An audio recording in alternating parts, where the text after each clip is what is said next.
Eclesiastes, capítulo de número 3. Como é um texto muito conhecido do livro de Eclesiastes, eu gostaria de nós nos atermos a ele, porque é muito cantado esses versículos num sentido mais folclórico, desculpe dizer, mas no sentido assim de que nós usamos isso como argumento, às vezes, para a gente não fazer algumas coisas diante do trabalho de Deus. Onde fica Eclesiastes? Fica depois do livro de Provérbios. Deve ter a referência aqui atrás para você, né? Então, nós queremos falar sobre ele, sobre Eclesiastes, no capítulo 3. O livro de Eclesiastes é conhecido pela natureza, como ele é falado. Curiosamente, os irmãos aqui entraram em duas passagens, fiquei até com receio, pronto, vão falar a mesma coisa que eu vou falar, né? Mas poderia ser, não teria problema, e nós vamos conversar um pouquinho sobre esses versículos que estão aqui, abordando um pouquinho essa natureza de coisas que estão, em que período você se encontra da sua vida. Eu queria tocar exatamente nisso, porque o livro de Eclesiastes, ele trata a natureza humana aqui abaixo da terra. A nossa vida, ela é finita, ela tem um tempo determinado. Graças ao bom Deus, é só Ele que sabe o dia do nossa partida. Nós já sabemos o nosso dia da nossa entrada, pelo simples fato de que temos uma certidão de nascimento. Deus nos colocou isso e não permite que nós sabemos o que vai acontecer no futuro, porque senão talvez nós entraríamos em desespero, se soubéssemos que a nossa morte está próxima.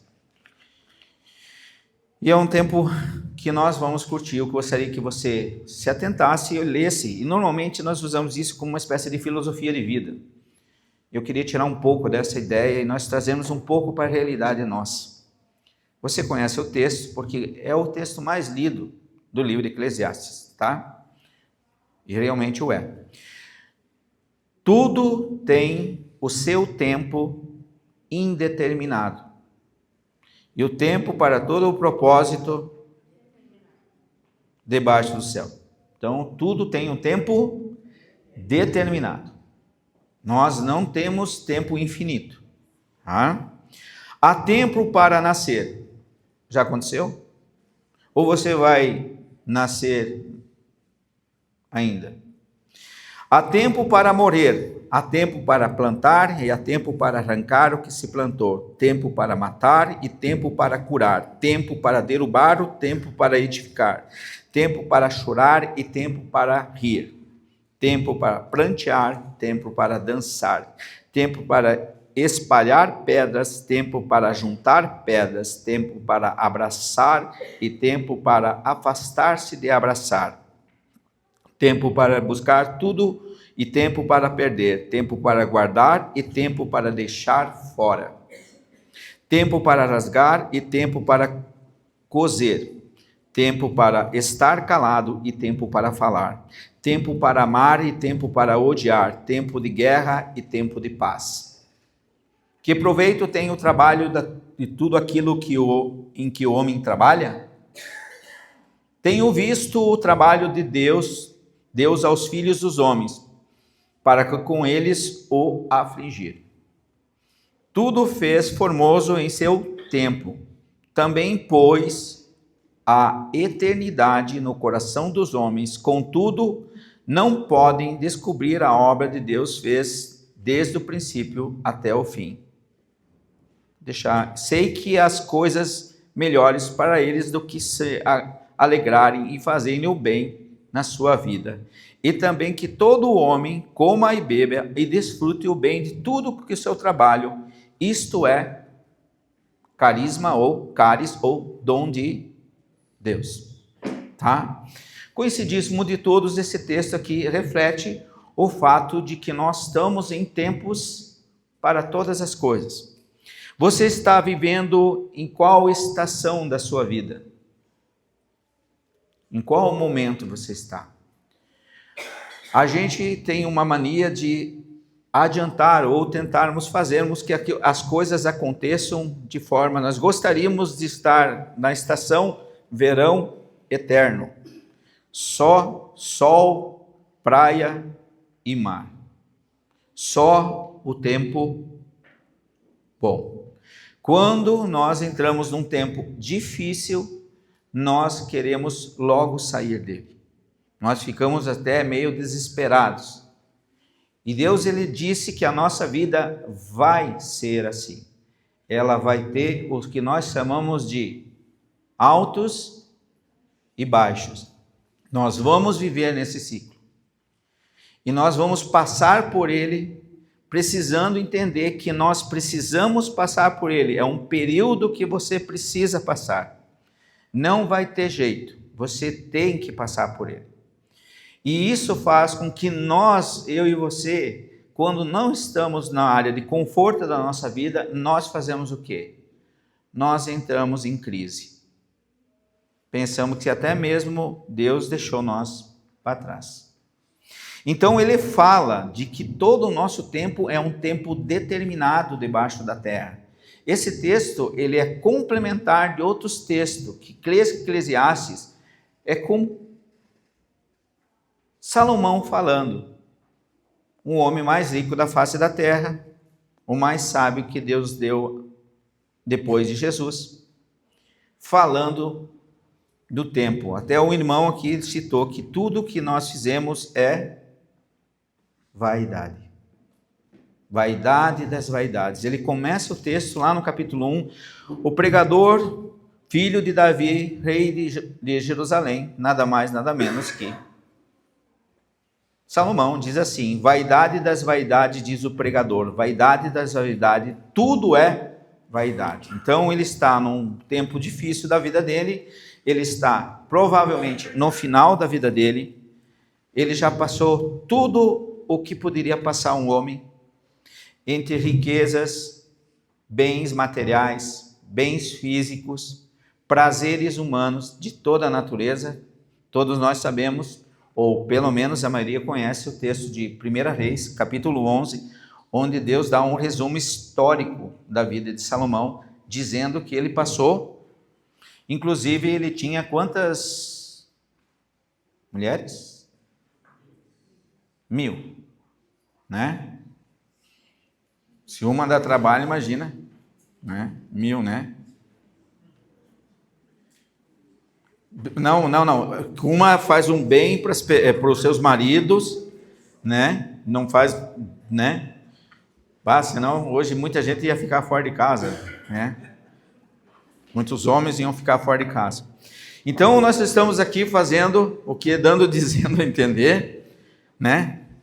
Que Deus, ele tinha, usando o texto do capítulo 3, há tempo para tudo, todo o propósito debaixo da terra, dos céus. Nós temos tempo para tudo? Temos. Há tempo para nascer? Já aconteceu isso? Isso. Inversamente vai acontecer o tempo que nós vamos morrer. Ou seja, se há nascimento, vai haver morte. Ou seja, nós vamos passar um tempo aqui fazendo. O primeiro linha do texto mostra o começo e fim do ser humano em si. Eu nasci e vou morrer. Há tempo de plantar? Se nós plantarmos hoje, como o Mano falou semana passada, a gente semeia hoje, colhe amanhã? Não. E vocês podem ver que a sociedade judaica, ela foi estabelecida em cima de uma sociedade agrícola. Quando começa o tempo das primícias, que é Pentecostes, é os primeiros frutos, mas isso acontece 50 dias depois que eles saem do Egito, ou seja, eles plantam, esperam uma temporada para que isso aconteça, para que vai ter a colheita. Talvez eu e vocês estamos plantando no coração das pessoas, para que, o irmão aqui falou, alguém mais tarde vai colher a pessoa lá no futuro, levando ela a palavra da salvação e dando o término do que precisava ser feito naquela vida. Então isso é tratado aqui como necessitado. Então nós não podemos adiantar o tempo que Deus determinou para nós. É isso que está escrito aqui.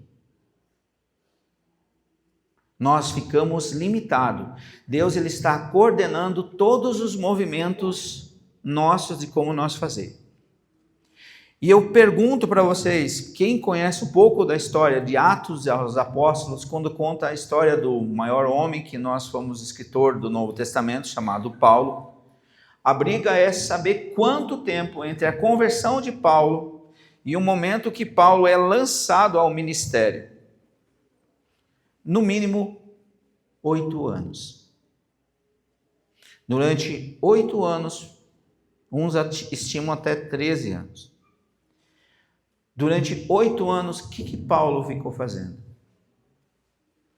Então, quando o tempo nós estamos passando, o quanto nós estamos plantando, nós estamos nos alimentando, nós estamos nos preparando para o momento que nós vamos ser colocados para a colheita, para fazer alguma coisa na obra de Deus, para fazermos algo que ela tem o tempo. Dizem que os grandes gregos pelo menos pregaram durante 50 anos e não fizeram tanto efeito como um homem que pregou durante 3 anos. Um rabino, numa comunidade pequena chamada Estado de Israel, na Palestina antiga, no norte da Galileia, durante 3 anos e meio, fez mais efeito do que todos a soma dos filósofos que nós apreciamos. Não estou dizendo que os filósofos são em si errados, mas esse homem fez a diferença. Ele ficou sendo preparado dos 12 anos até que ele viesse a ser manifestado aos 30 anos. Quando ele se aparece para João Batista, todo mundo sabe que João Batista era primo de quem? Jesus. Parece até estranho para nós, como é que os primos não sabem que o primo é o cara, né? Ele só soube que Jesus era o cara naquele dia do batismo. O próprio Jesus fez questão de manter tudo em sigilo, segredo. Ele não queria ser manifestado antes da hora certa. Por isso que achei bonito quando o irmão aqui leu, no capítulo 7 do livro de João, aquela velha frase que a gente gosta de dizer: eu trabalho aonde o meu Pai trabalha. Então, Jesus estava sendo preparado.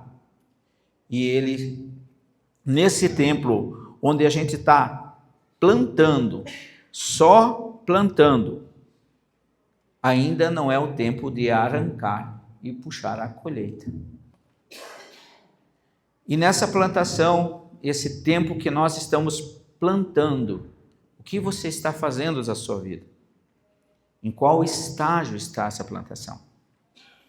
E quando chegar o momento de você chamar para a colheita, arrancar, porque você viu a expressão que os irmãos falam, né? A mana Helena falando, né? O que eu falo, né, Cristiano? O que eu falo para o meu irmão? Né, Silvano? O que eu falo para o meu irmão?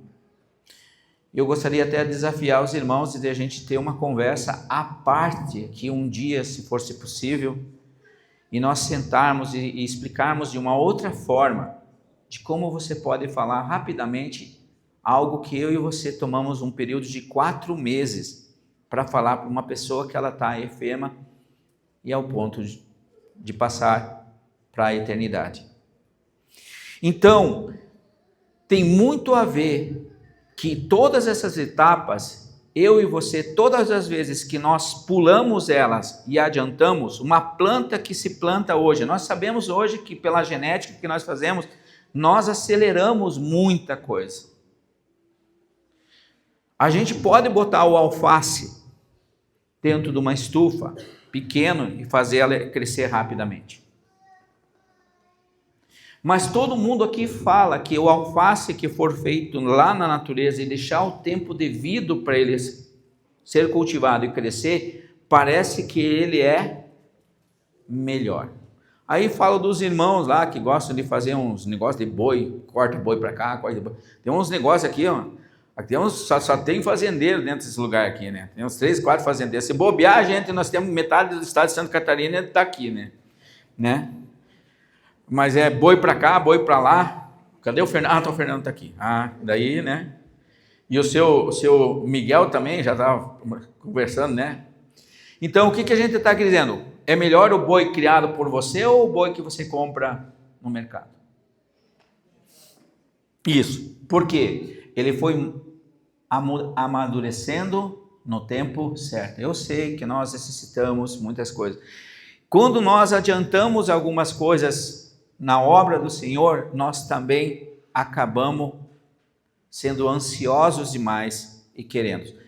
É impossível, irmãos, nós crescermos na obra do Senhor da noite para o dia. Isso é impossível. O máximo que eu e você podemos fazer é atrasar Deus. Então esse tempo que uma hora que você vai arrancar as pessoas, vai fazer a colheita, vai chegar. E você estará pronto para isso? Ou Deus vai precisar mais um tempo para que você seja preparado para isso?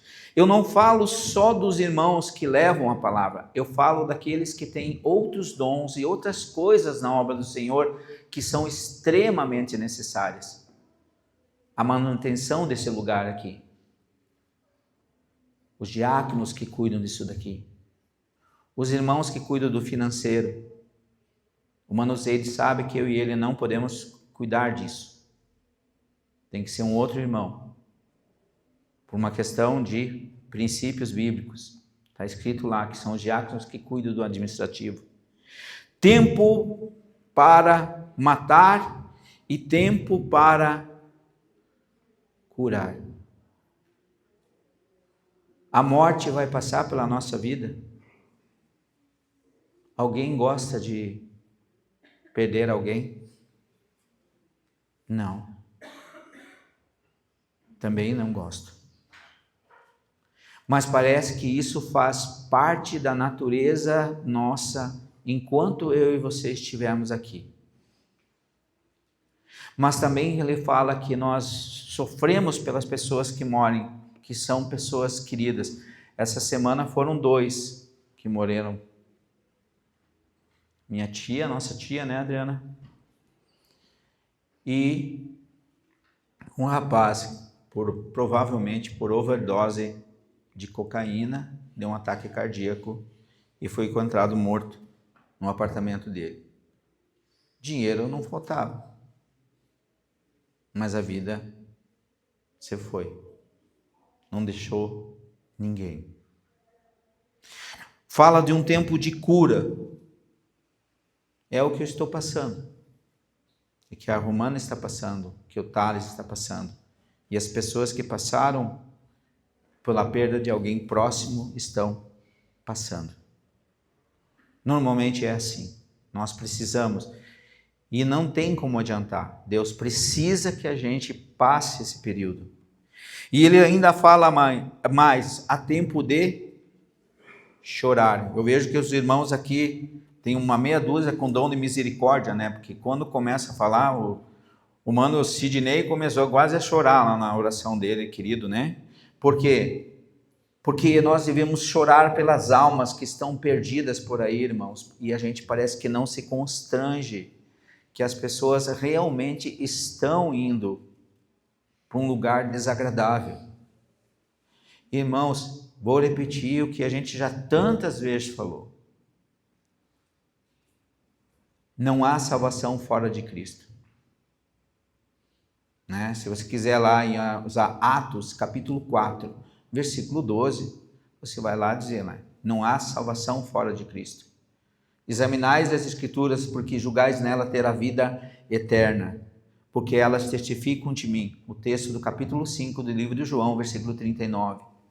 Jesus fala que ele é o mediador entre Deus e os homens.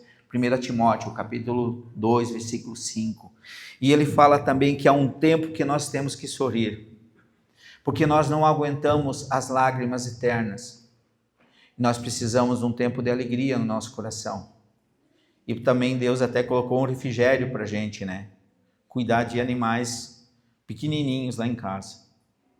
Então, tempos que fazem com que a gente também precisa passar. E muitas vezes eu queria saber em qual tempo você está da sua vida. Porque tudo que você investe aqui embaixo vai ficar. Tudo que você investe aqui embaixo, pensando lá no alto, para o alto irá.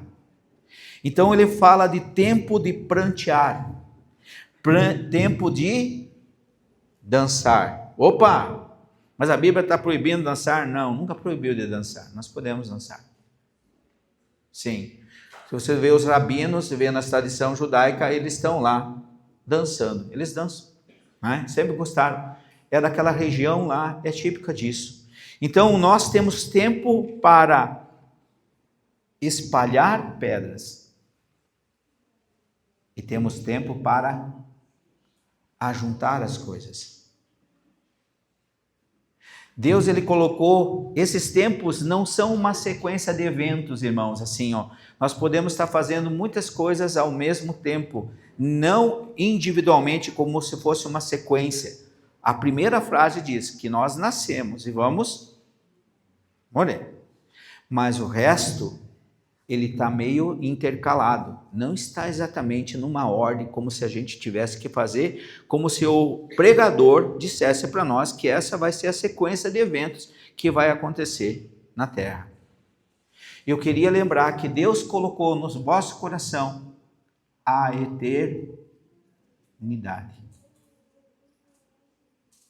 Você é eterno, seja no céu, seja longe de Deus, que nós chamamos de lago de fogo ou inferno, se você preferir. Então ele está tratando exatamente disso, mas ele está falando que nós não podemos adiantar as coisas que Deus colocou no nosso coração, que nós vamos há tempo para afastar-se de abraçar, há tempo que nós temos que nos recolher, talvez há um tempo de meditação há tempo que nós precisamos ficar sozinhos, precisamos ficar pensando naquelas coisas que às vezes a gente precisa ficar sozinho. Não é por acaso que Jesus escreve lá no capítulo 6 do livro de Mateus, que quando nós orássemos, entra no teu quarto, fecha a tua porta e em secreto conversa com Deus. Porque em secreto é lá onde eu e você podemos ser muito íntimos de Deus e pararmos de sermos fingidores de que somos filhos de Deus. Eu vou dizer outra palavra que do grego vem, a hipocrisia, e sermos abertos.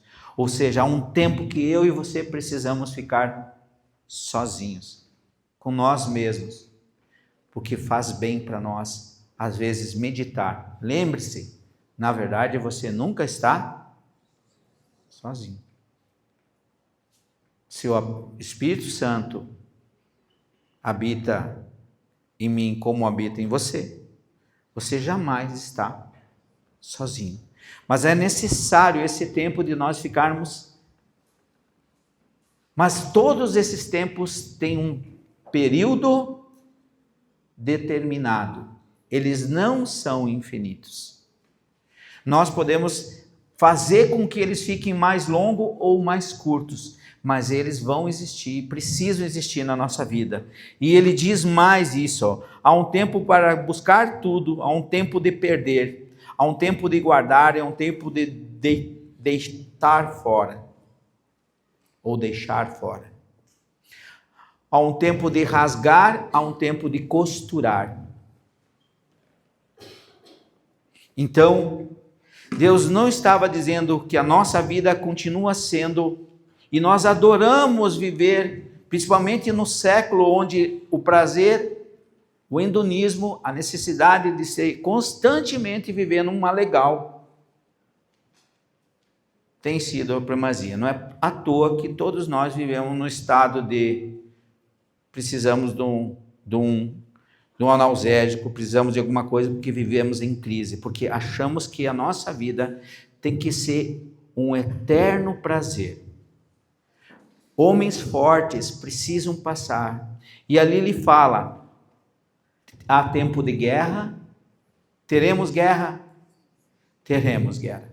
Porque guerra fortalece você. Não faz você ficar um homem fraco, uma mulher fraca. Há tempos difíceis que são os tempos que eu e você mais se aproximamos de Deus. Posso lhe garantir que foi um dos tempos mais próximos que a gente tem de Deus. É quando a gente está passando por dificuldades. Porque a gente sente a necessidade de estar com Ele junto. Porque senão, talvez a gente não conseguisse passar. Nessas últimas 2 semanas, eu soube pelo menos de 3 suicídios. Não sei se você soube, né? Mas eu pelo menos soube 3. Um lá em Trindade, na região de Trindade. Um de uma moça lá do Imbeleze que contou que o cara de 88 se matou, né? E uma moça que parece que jogou, não sei se está viva ou morta, né? Jogou de um andar. Pessoas jovens, meu Deus do céu. Toda a vida pela frente, aquela velha frase que nós falamos. Então a gente vê que a guerra, há um tempo de amarmos, há um tempo de amarmos. Não só de amarmos as pessoas, mas amarmos os inimigos. Há um tempo de odiar, sim, nós passamos ódio. Nós não aceitamos certas coisas, mas ele vai passar, vaz.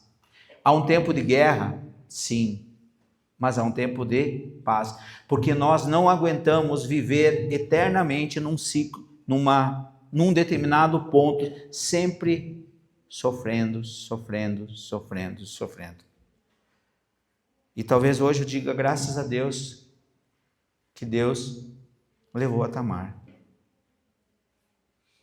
Porque senão a Tamar estaria que nem o seu Tacílio, né?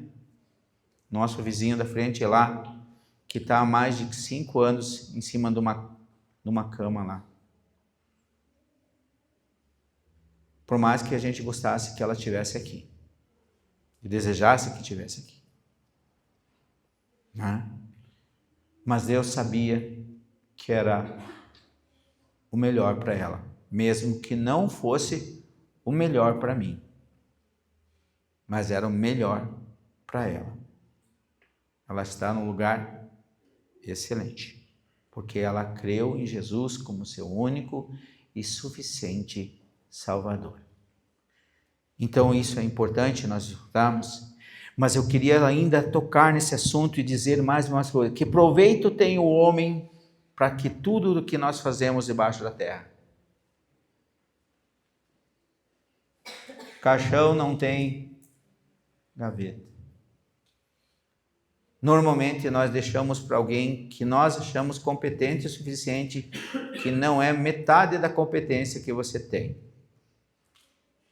E nós não vamos poder estar cumprindo eles. Mas eu queria trazer à tona mais um detalhe, que você abra para mim, o livro de João, capítulo de número 15. Alguém me falou alguma coisa do capítulo 15 hoje?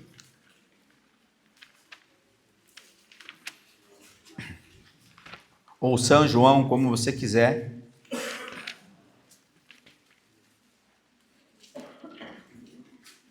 Eu quero relacionar essas 2 passagens por um único fato. Deus determinou todos os tempos que você terá na sua vida. Todos eles. E quando Jesus está com seus discípulos, conversando naquela noite, quando ele ia ser entregue, ele faz uma referência muito interessante sobre como a obra de Deus funciona.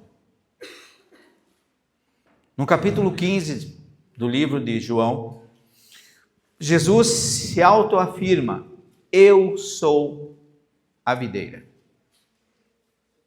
verdadeira. E o meu Pai é o agricultor, o colono. Então, eu sou a videira verdadeira, meu Pai é o agricultor. Todo ramo que em mim não dá fruto, ele, quem corta? Deus corta. Deus Pai corta. E todo ramo que produz fruto, ele o poda, para que produza mais frutos ainda. Ou seja, esses períodos que eu e você passamos dentro da nossa vida, plantando, regando, depois aprendendo a arrancar, são dependentes da vontade de Deus.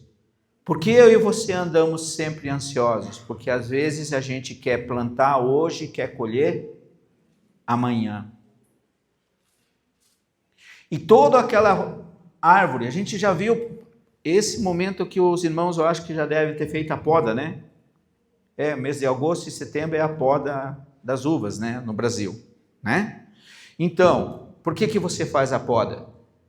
Para que aquela árvore dê mais fruto ainda, e melhores ainda. Deus não está querendo quantidade, está querendo qualidade. Todo agricultor, ele almeja primeiro a qualidade. Sim, ele quer a quantidade, mas ele almeja primeiro a qualidade, porque quem gosta de vender um bezerro magro ou quer vender um bezerro gordo? Quem dá mais lucro?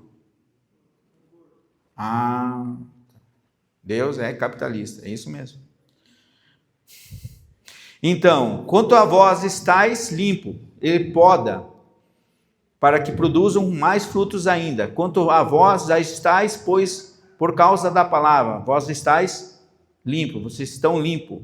Permanecei em mim e eu permanecerei em vós. O ramo a si mesmo não pode produzir fruto, se não estiver na videira. Tampouco vós podeis produzir frutos, se não permaneceres em mim. Deus manda que nós permanecemos nele. Isso que nos reflete aquele fato de que nós temos que acompanhar o que Deus está fazendo na sua vida. Então, Deus ele está tratando você, mas ele precisa que você permaneça ligado a ele. Porque sem ele, você não pode fazer nada. Quero lembrar que Jesus fala: aonde o meu Pai trabalha, eu também trabalho. Mas por que isso tem a ver com o texto de Eclesiastes, capítulo 3? É porque eu e você precisamos, porque Deus determinou, está no controle de todos os tempos que eu e você teremos nessa vida. E você tem que entender que Deus controla tudo e você tem que se acalmar. Por isso que nós andamos numa sociedade extremamente ansiosa. Eu me coloco também nisso, não sou o que estou fora, sou a exceção. Sabendo que Deus está controlando todos os tempos que nós precisamos passar. E a pergunta é: como Deus estabeleceu os tempos e as épocas para todas as coisas, ele também estabeleceu para nós, na nossa vida, os tempos e as épocas. Eu mesmo refletia muito sobre a minha parte da obra do Senhor que me cabe fazer. Sempre me senti atrasado para as coisas que Deus tinha programado para mim. Sempre achei que Deus estava atrasado. Entenderam? Lembra-se de Moisés? Com que idade ele começa a fazer o trabalho? 80 anos. Porque assim Deus queria, Porque só com os 80 anos de idade, Moisés estava pronto. A pergunta é: qual a fase da sua vida que você está passando? Porque temos muita gente assim que se acomoda sentado no banco dessa cadeira, desta igreja aqui, sabendo que nós precisamos que você pelo menos tivesse a atitude de estar orando pelos demais irmãos, não só por essa congregação, mas por os outros que estão no mundo fazendo essa obra, que é uma obra gigantesca que o Espírito Santo está fazendo em todo o mundo, né? Não são muitas igrejas em Chapecó que fazem de maneira correta, infelizmente, gostaria que tivessem mais. Nós participamos de uma obra, somos um pedacinho de uma obra gigante. E qual fase da vida você está diante desta obra que Deus te resgatou? Porque você já nasceu em Cristo? Se você já nasceu em Cristo, você está plantando agora, semeando, sendo preparado. Você já passou a parte da semeadura? Já está nascendo, já está começando a arrancar por aí?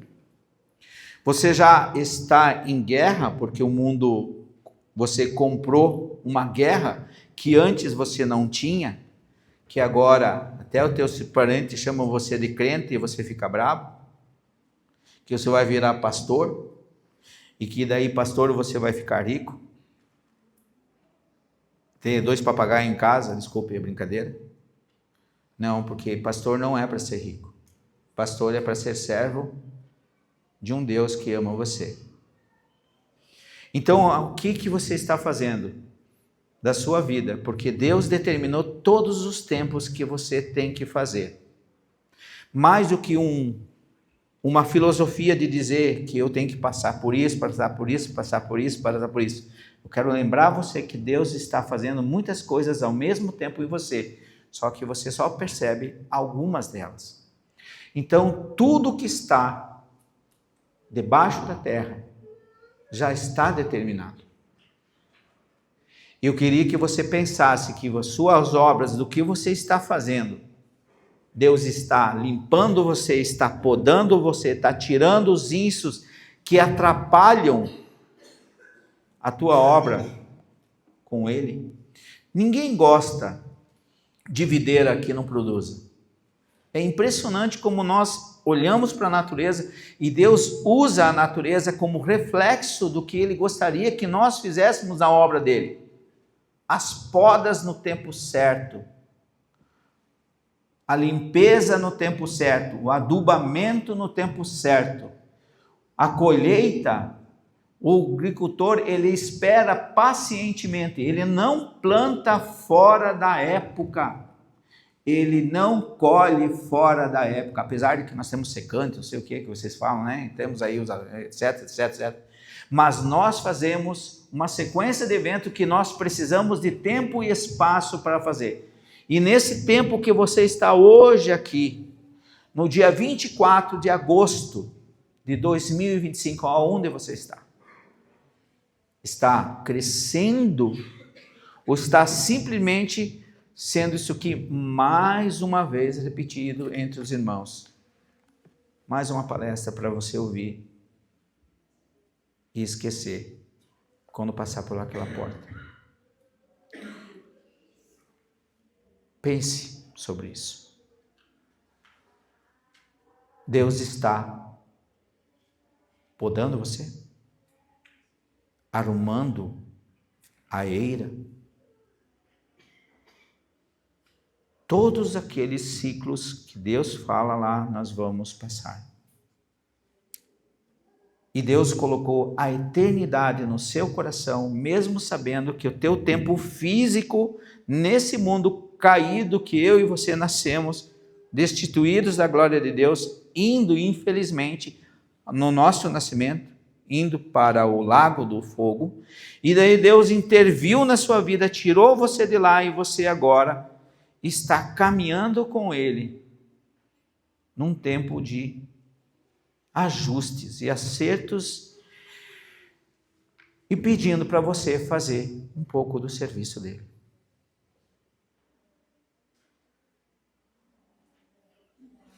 Charles Spurgeon fala, um pregador já falecido, diz que o tempo traz fé. Se lembram de Abraão? Fé exige espaço de tempo. Quanto mais tempo você estiver se aproximando de Deus, fazendo o que Ele está fazendo, está semeando agora? Está colhendo agora? Está em tempo de dificuldade agora? Qual é o tempo que você está passando? Então, quando o Eclesiastes é escrito, ele não tem o propósito de virar um livro simplesmente, mas só para mostrar para nós de que tudo que está debaixo da terra está determinado. Está montado. E sem Jesus, nada podeis fazer. Nós até fazemos, achamos que estamos fazendo. Não é à toa que Jesus cita lá em Marcos, capítulo 7, versículos 13 e 14, 21, 22 e 23, né? Que ele diz: Senhor, Senhor, nós profetizamos em teu nome, nós fizemos milagres em teu nome, nós fizemos muitas coisas em teu nome, apartai-vos de mim, vós que praticais a iniquidade, porque nunca vos conheci. Entenderam? Tem muita gente que acha que está ligado a Deus. Os religiosos estão cheios no mundo. Tu é mais um? Há tudo que Deus pede para nós é que eu e você façamos a obra, produzimos a próxima colheita.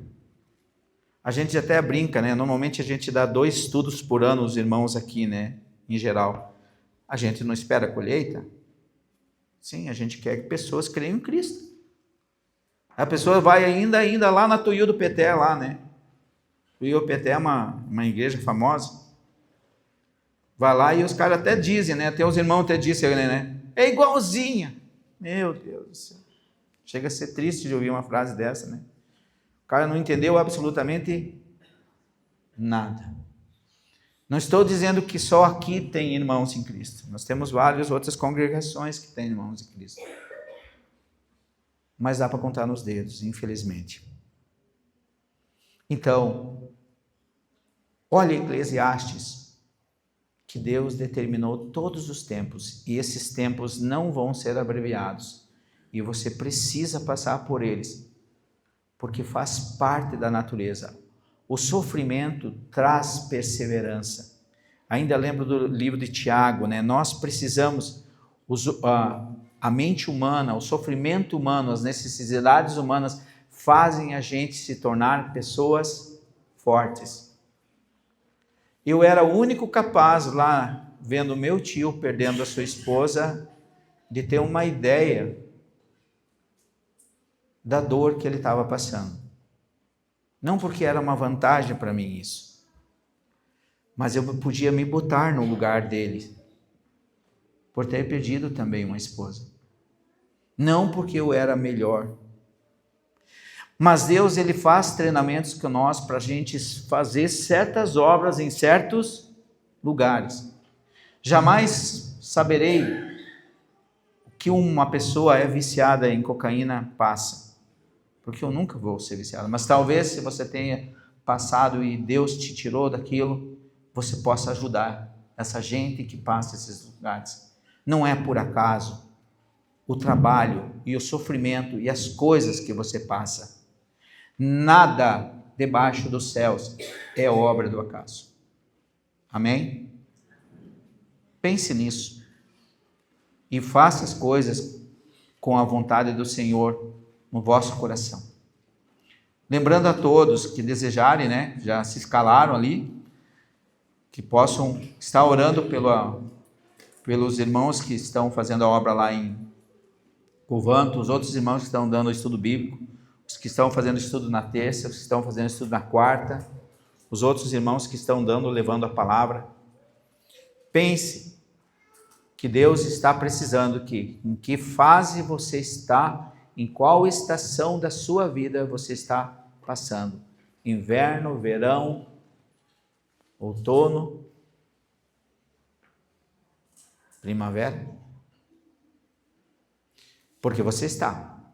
E Deus está preparando você. Assim eu espero. Para que você seja usado. Ainda bem, irmãos, que a nossa vida não é um mar de rosas. Ainda bem, irmãos, que eu e você passamos aflições. Porque senão a gente não aprende, irmãos. É uma realidade. Esse negócio de vida, ainda bem, para trabalhar precisa sofrer um pouquinho. Para aprender a palavra de Deus precisa botar a cachola. Para aprender a profissão precisa estudar. Não tem alternativa. Dói. E essa é a geração que menos quer sofrer. Quer tudo na mão. Só falta ter uma impressora 3D que imprime carne, alface, né, em casa. Não existe isso, tá?